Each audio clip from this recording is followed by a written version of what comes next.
Ano tawag dito sa lugar na to?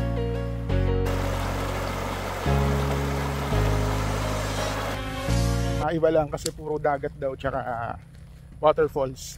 Ilog naman daw puntahan namin dito sa Baler. Ito yung tinatambayan nila nung bata pa siya. Ngayon ko lang to mapupuntahan. Medyo liblib. Sabi ni Mrs. pwede naman daw pumasok motor dito. Ayaw lang ipasok ni Bayaw. Medyo masukal yung daan kasi kakatapos lang ng bagyo. Are we there yet? And ito yung sinasabi ni Mrs. na tambayan niya.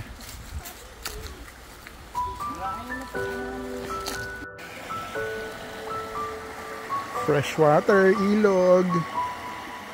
First time ko to dito sa Baler na maka-experience ng ganito. Ilog, boss. Good job. Solo namin yung ilog. Ano tawag dito sa lugar na to?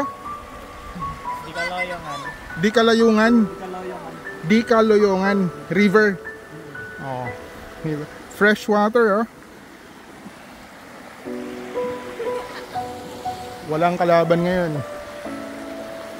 Dagdag nyo to sa itinerary nyo pag pupunta kayo ng Baler. Malinis yung tubig, oh. Kita nyo mo gaano kalinaw si Madam, kitang-kita, oh. Chinelas ko, oh. Mga harang-harang. Fresh yung tubig galing sa bundok. Kaya lang pagka umuulan, huwag nyo na subukan pumunta kasi baka mamaya mag-flash flood. Biglang tataas ang tubig dito. Eh maganda yung weather ngayon kaya okay lang tumambay muna. Masukal lang kasi kakabagyo.